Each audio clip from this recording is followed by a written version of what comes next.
खबर है उत्तर प्रदेश से। शामली में दो पक्षों के बीच जबरदस्त भिड़ंत हो गई और देखते ही देखते दोनों गुट लाठी डंडों और धारदार हथियार से लैस होकर मैदान में आ गए।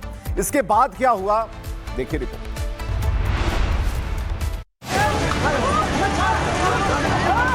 यूपी के शामली जिले में दो पक्षों के बीच खूनी संघर्ष हो गया। कैराना कोतवाली क्षेत्र के गांव मन्ना माजरा में मामूली विवाद अचानक हिंसक हो गया। देखिए इन तस्वीरों में किस तरह दोनों पक्षों के लोग लाठी डंडों और धारदार हथियारों के साथ आमने सामने आ गए। गांव में अफरा तफरी मच गई और लोग जान बचाकर इधर उधर भागते नजर आए। वहीं इस दौरान एक युवक ने पूरे घटनाक्रम का लाइव वीडियो भी कैद कर लिया। और सीतापुर से दबंगई की एक और तस्वीरें हम आपको दिखा रहे हैं। सरकारी नाली को लेकर यह विवाद शुरू होता है, जो बाद में हिंसक झड़प में तब्दील हो जाता है। इसके बाद की बात इस रिपोर्ट। ये धनाधन मारपीट की तस्वीरें सीतापुर की हैं, जहां बडेलिया गांव में सरकारी नाला बंद करने को लेकर विवाद हो गया। देखते ही देखते मामूली कहासुनी हिंसा में बदल गई। आरोप है कि दबंगों ने महिला सहित 3 लोगों को बेरहमी से पीटा। मारपीट में 3 लोग घायल हो गए, जिन्हें नजदीकी अस्पताल में भर्ती कराया गया है। बहरहाल अब इस वीडियो के आधार पर पुलिस मामले की जांच में जुट चुकी है। उत्तराखंड और उत्तर प्रदेश, दो राज्य, लेकिन तस्वीर एक जैसी। दिन दहाड़े बेखौफ बदमाश, कहीं गोली चल रही है तो कहीं डॉक्टर को पीटकर लूट को अंजाम दिया जा रहा है। जो लॉ एंड ऑर्डर है, कानून व्यवस्था है, उस पर कई तरह के सवाल है और आम आदमी के मन में डर है। आपको दिखाने जा रहे हैं दो अलग अलग वारदातों की डराने वाली तस्वीर। ये तस्वीर हरिद्वार के भगवानपुर की है। दिन दहाड़े बाइक सवार नकाबपोश बदमाश, हाथ में तमंचा और सीधे फाइनेंस कारोबारी आदि राणा पर फायर। गोली निशाना चूक गई, कारोबारी की जान बच गई, लेकिन पास खड़ा युवक दीवार से टकराई गोली के छर्रों से लहूलुहान हो गया। बाजार में भगदड़ मच गई, बदमाश हथियार लहराते हुए फरार हो गए। पीड़ित ने रुहालकी और प्रताप कॉलोनी के युवकों पर शक जताया है, जिसके बाद पुलिस सीसीटीवी फुटेज खंगाल रही है। अब दूसरी तस्वीर सहारनपुर के नुक्कड़ कस्बे की है। सीसीटीवी में पूरी वारदात कैद हो गई। क्लिनिक बंद कर घर लौट रहे डॉक्टर, तभी घात लगाकर बदमाशों का हमला। बदमाशों ने डॉक्टर से मारपीट की, गले से सोने की चेन छीनी और विरोध करने पर उनके सहयोगी वैभव के सिर पर डंडे से वार भी किया। हमले की वजह से वैभव के सिर से खून निकलने लगा और बदमाश अंधेरे का फायदा उठाकर लापता हो गए। 22 बीघा जमीन, 5 बेटे और इंसाफ की तलाश में एक बुजुर्ग। शिवपुरी में वो तस्वीर सामने आई जिसने हर किसी को सोचने पर मजबूर कर दिया। बेटों से परेशान बुजुर्ग सीधे ट्रांसफार्मर पर चढ़ गया। हाई वोल्टेज ड्रामे के पीछे एक दर्द भरी कहानी भी है, जानिए इस रिपोर्ट। ये कोई फिल्मी सीन नहीं, यह शिवपुरी का सच है। कलेक्ट्रेट के सामने बिजली के ट्रांसफार्मर पर चढ़ा एक बुजुर्ग, नीचे जमा भीड़ और हर किसी के चेहरे पर एक डर। बुजुर्ग का दर्द साफ था। कहते हैं मैं 22 बीघा जमीन का मालिक हूँ, मेरे 5 बेटे हैं और वही मेरी जमीन के लिए लड़ रहे हैं। बताया गया कि जमीन के बंटवारे को लेकर बेटों से रोज झगड़ा होता था, धमकियां मिलती थी। थक हार कर बुजुर्ग न्याय की गुहार लेकर कलेक्ट्रेट पहुंचा, लेकिन सुनवाई न होने पर ट्रांसफार्मर पर चढ़ गया। इस हाई वोल्टेज ड्रामे की सूचना मिलते ही पुलिस मौके पर पहुंची। काफी देर समझाइश चलती रही। करीब आधे घंटे बाद बुजुर्ग नीचे उतरने को राजी हुआ। पुलिस के सामने बुजुर्ग ने आरोप लगाए कि पहले शिकायत की गई, FIR नहीं हुई। सीएम हेल्पलाइन में गए तो बेटों ने उन्हें पागल घोषित करवा दिया और शिकायत ही खत्म करा दी। फिलहाल पुलिस ने बुजुर्ग को कार्रवाई का भरोसा देकर घर भेज दिया है, लेकिन सवाल यही है कि जब इंसाफ की आवाज नहीं सुनी जाती तो क्या बुजुर्ग को ऐसे खतरनाक कदम उठाने पड़ेंगे। और अगली खबर है यमुनानगर से, जहां सिर्फ 100 रुपए बचाने की कोशिश और एक परिवार पर टूटा मौत का कहर। टोल बचाने के चक्कर में कार तालाब में जा गिरी। बहन तो बच गई, लेकिन भाई की डूबने से मौत हो गई। रिपोर्ट देखिए। ये तस्वीरें यमुनानगर की है, जहां एक छोटी सी चूक जानलेवा हादसे में तब्दील हो गई। चंडीगढ़ से यमुनानगर लौट रही कार गदौला टोल बचाने के चक्कर में शॉर्टकट पर मुड़ गई। कार चला रहा था हिमांशु, जो अपनी बहन को पेपर दिलवा कर वापस लौट रहा था। लेकिन तंग रास्ते पर सामने आई बाइक को बचाने की कोशिश में कार अनियंत्रित हुई और सीधे तालाब में पलट गई। हादसा देखते ही आसपास मौजूद लोग तालाब में कूद पड़े। हिमांशु की बहन को तो सुरक्षित निकाल लिया गया, लेकिन हिमांशु को बचाने में देर हो गई और वो तालाब में डूब गया, जिससे उसकी मौत हो गई। सूचना मिलते ही पुलिस मौके पर पहुंची। ट्रैक्टर की मदद से कार को तालाब से बाहर निकाला गया। घायल बहन को इलाज के लिए अस्पताल में भर्ती कराया गया और भाई के शव को पोस्टमार्टम के लिए भेज दिया गया है। महज 100 रुपए बचाने की कोशिश एक युवक की जान ले गई। पुलिस पूरे मामले की जांच में जुटी है, लेकिन यह हादसा एक बड़ी सीख जरूर छोड़ गया है।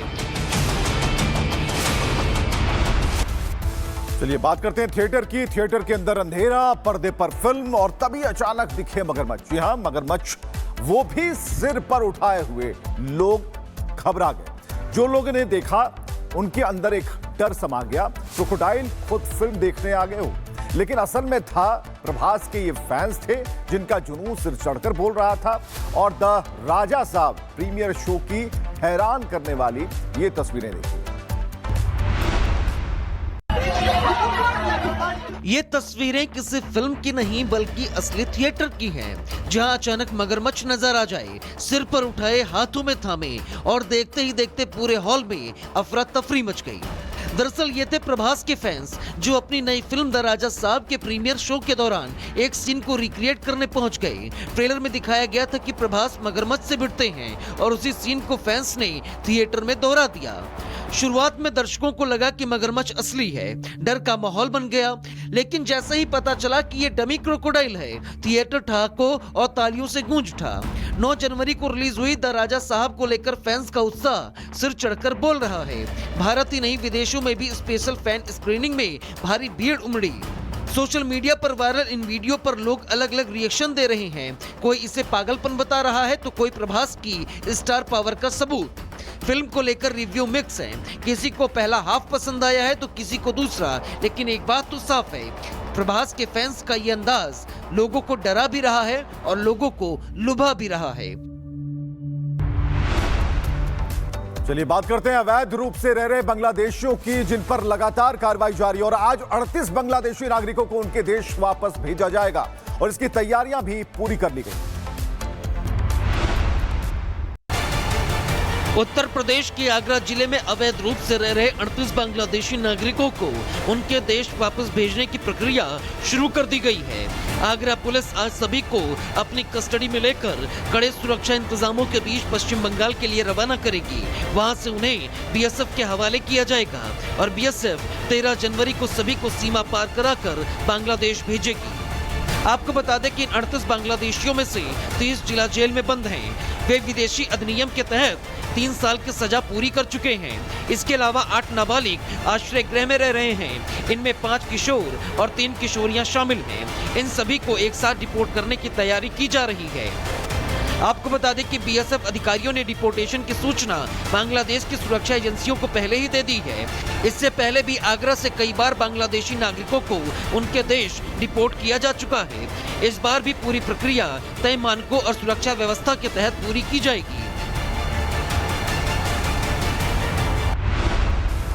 चलिए बात करते हैं अर्जेंटीना की। एक बार फिर कुदरत का कहर देखने को मिला है और पैटागोनिया के चुबुत प्रांत में दावानल ने तबाही मचा दी। तेज हवा और सूखे मौसम ने हालात और भी बिगाड़ दिए हैं। हजारों हेक्टेयर जंगल जल चुके हैं, वन्य जीव संकट में हैं और 3000 से ज्यादा पर्यटकों को सुरक्षित जगहों पर पहुंचा दिया गया है। यह रिपोर्ट आपको दिखाते हैं। अर्जेंटीना के पेंटागोनिया क्षेत्र में एक बार फिर वाइल्ड फायर ने विकराल रूप ले लिया है। चुबुत प्रांत के कई इलाकों में फैली इस आग ने अब तक करीब 2000 हेक्टेयर वनस्पति को जलाकर खाक कर दिया है। सोमवार को लगी आग तेज हवाओं और सूखे मौसम की वजह से देखते ही देखते कोरमार्को एंडीना क्षेत्र में फैल गई, जो एंडीज पहाड़ों के बीच बसा एक मशहूर टूरिस्ट डेस्टिनेशन है। हालात ऐसे बने कि कई इलाकों से 3000 से ज्यादा पर्यटकों को बाहर निकालना पड़ा। आग पर काबू पाने के लिए 350 से ज्यादा फायर फाइटर मैदान में कूदे।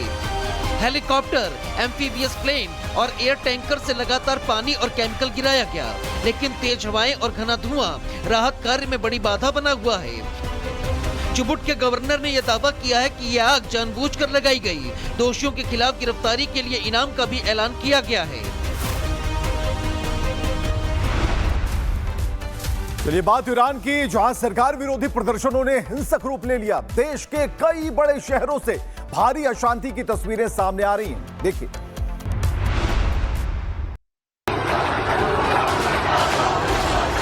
ईरान में जारी विरोध प्रदर्शनों के बीच हिंसा तेज हो गई है। तेहरान, शिराज, मशहद, कराज और सब्जेवार में बड़े पैमाने पर प्रदर्शन हो रहे हैं। शिराज में बैंकों और सरकारी इमारतों में आगजनी की खबर है। उत्तरी शहर कराज में नगर निगम की इमारत आग की लपटों में घिरी दिखी। मशहद में प्रदर्शनकारी सड़कों पर उतर आए और लॉन्ग लिव द शाह के नारे लगाए। राजधानी तेहरान में ऐतिहासिक लायन एंड सन झंडा लहराते हुए प्रदर्शन जारी है। बता दें कि अब तक कम से कम 62 लोगों की मौत हो चुकी है।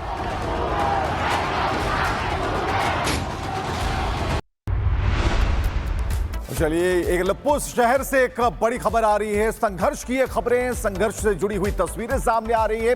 सीज फायर टूटते ही शेख मकसूद का जो इलाका है वो जंग का मैदान बन गया है। आप भी देखिए इस रिपोर्ट में कि किस तरीके से बातें बढ़ती चली गई। सीरिया के अलेप्पो शहर में हालात एक बार फिर बिगड़ गए हैं। सीरियन आर्म फोर्सेस ने शेख मकसूद जिले पर कब्जे के लिए बड़ा हमला शुरू किया है। बता दें कि ये इलाका कुर्द बहुल माना जाता है और यहाँ एसडीएफ से जुड़े लड़ाके मौजूद हैं। सीज फायर टूटने के बाद दोनों पक्षों के बीच सड़क दर सड़क भीषण झड़पों की खबर है। वही इलाके में भारी गोलीबारी और तनाव का माहौल भी बना हुआ है।